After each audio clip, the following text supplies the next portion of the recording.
Jennifer, thanks for the time. So, I mean, we're talking still about globalization, about international trade in the shadow of Donald Trump coming in and saying USA first and threatening some people to suggest global trade and its expansion. But we got to still live through it. Like someone said, even though you have a war, people still need to eat. Yes. So we still need to trade.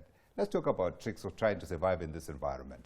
Now, with globalization comes movement of people as well, especially across borders. And if you're looking at expats, I mean, they move across borders quite regularly. And where companies also need to remember to mitigate their risk is in terms of new employees that they hire, as well as new suppliers they're on board. So right. That's also very important for them to keep that in mind in mitigating their risks. Right. You also talk about managing supply chains. Yes. How does that? How do you make it easier in that environment where things are fluid, if you like?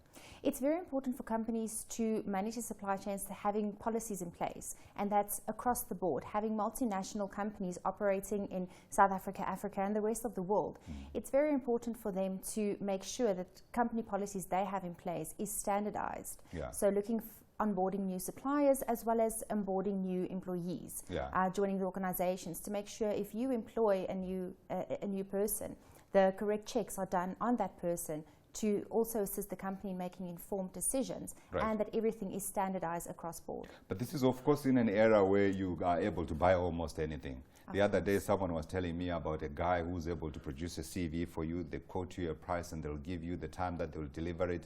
They'll charge you for producing a bank statement with all the necessary detail, yes. and enable you to get through the system. Yes, and unfortunately that is a reality that we are living in currently in South Africa and the rest of the world.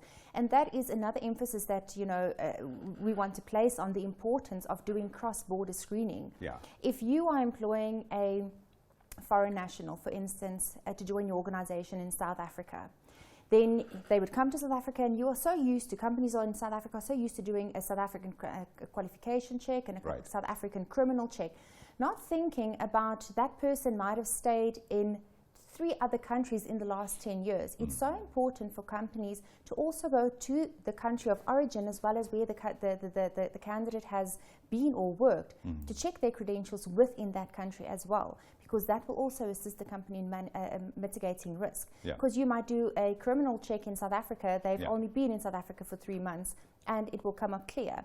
But they might have stayed in a neighboring country where they might have a criminal record. I'm just using an example here. So it's important for companies to partner with the correct people to put these screening policies in place when it comes to global background screening. And with screening, of course, comes the issue of checking up on people's personal information, and personal privacy as well comes into play here. Navigating that environment is not the easiest to do, especially when you're also going into different environments where the legal systems are different. No, it's most definitely not. But working in the industry, a lot of countries have legislation in place with regards to the data protection for that specific country. And even if a country do not have the legislation in place yet, it's really best practice to get written consent from a candidate to check their credentials. So they give you permission to check their qualification, to check their credit history, their criminal history. Yeah, but with globalization, aren't these things becoming standardized and globalized, if you like? Because, I mean, when you log into Facebook here, you log in the same Facebook page almost like in the US, etc., etc.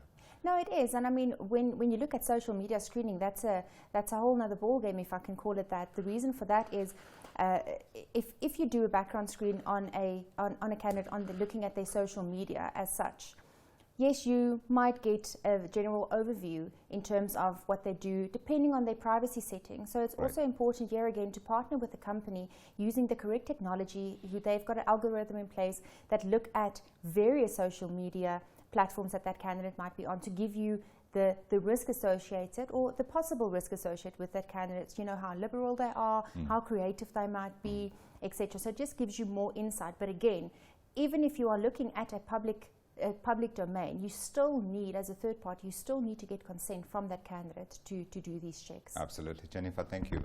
Thank you very much. That's Jennifer Barkhuizen. She is Head of Communication, Managed Integrity Evaluation.